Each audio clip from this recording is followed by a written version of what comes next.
So Batman vs. Superman is weeks away now. In fact, yesterday, a brand new trailer was released that was just amazing. It made me really excited seeing things like I've only seen in comics and cartoons and anime series and things like that, that this is finally the Batman Superman movie that we've been waiting for. Finally a movie where we see these iconic characters of Batman, Superman, Wonder Woman all together. And I can't wait. It's gonna be awesome, it's gonna be amazing. I'm counting down the days to the film. So I thought I'd take the opportunity to talk about some of the costumes and props from those films, breaking it down, starting off with Superman. Mostly because what better way to start off than the costume that's already been established in this universe from its previous film. Now, Man of Steel, there was a very specific look to the costume. They went through many iterations. Michael Wilkinson was instrumental in designing and setting up the overall look for Superman. Now, that look hasn't changed much in Batman vs. Superman. Just a few little tweaks, and actually, I say a few little tweaks, and I say that it hasn't really changed much. However, it's changed completely. There is very little about the very first Man of Steel costume that's actually in the Batman vs. Superman. They simplified a lot of things and then they complexed some other things, which is kind of interesting. So there are things I like about this costume and there are things I don't.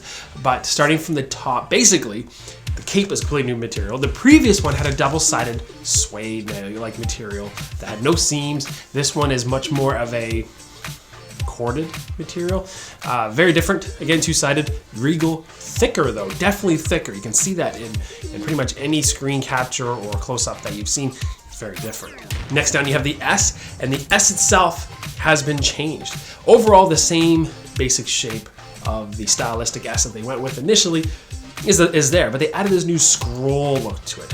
I'm not sold on that. Let me know what you think, but I'm not sold on that aspect at all, really. Going down from there, well, basically, the overall tone of the main bodysuit is pretty much the same. It is pretty much the same. It's got the same chainmail look with the raised to it. It is pretty much even the same color. Some people thought it was more blue, but if you look at some of the behind the scenes or display suits that went around, it's pretty much the same color. Maybe a little bluer, but for the most part, it's about the same.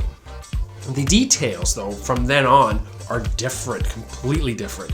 So just jumping right down to the boots, you'll see that they have, the original ones had that very familiar V or M shape look to them, very classic, very Superman. And this one has a spaced out gap between it. In fact, this spaced out gap look has pretty much enveloped the whole costume from here on through. So right from the legs, the little detail that went down from the legs is now more spaced out, whereas originally it was much more condensed. The same goes around the abdomen. That is completely different as well. They spaced it out. In fact, the material itself is different. If you look at the close-up here, you'll see that originally it was much more of a latex or thicker rubbery material, and now it's just a little different. It's almost two different colors. The belt buckle completely changed. I much prefer the Man of Steel version, but this one is a square. It has one of my biggest pet peeves that the Superman Returns costume had, and that is an S on the buckle. I don't know why they need it. They don't need it, but they have it. So it's there for you to see. And then the wrists. So the wrists there have been condensed. They're not as bulky. Pretty much, I think, looking over the entire suit, whether they made the changes for Henry Cavill's comfort, whether they did it for a change of design, or they just wanted to tweak it. Some areas definitely look a lot slimmer. The actual material that goes around the wrists and the abs do look slimmer and a lot less harsh. Even the S itself looks a little thinner. And I think overall, it's probably a much more comfortable costume. And then they throw on a really heavy looking cape. Not a huge variance from the Man of Steel movie of the costume. And I do quite like it. It's different. There's some things, again, some things I like, and some things I don't. I'm not sure. I'm not sold on the new S. I'm not sold on the belt buckle. I don't know what the in-universe will be, the explanation will be for the fact that the costume is quite different. But let me know what you think in the comments below of the new costume. Do you think the original one from Man of Steel was better? Do you like the new Batman vs. Superman one? Do you think they're both horrible? Let me know what you think. I think it's a great translation from comic to screen.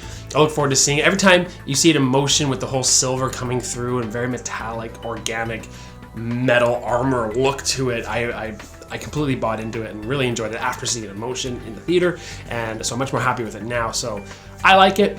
There's some things I don't, as I mentioned, but let me know what you think. For now, if you want to click over here and subscribe, I will have these other videos coming up and a couple other videos between now and then, and there's gonna be some really exciting things that I can talk about Batman vs Superman, and some even amazing projects upcoming to talk about it for sure. For now, if you want to keep up with me on my Instagram, Facebook, and Twitter, those links will be in the description below. Thank you so much for liking, thank you so much for subscribing, and as always, thanks for watching.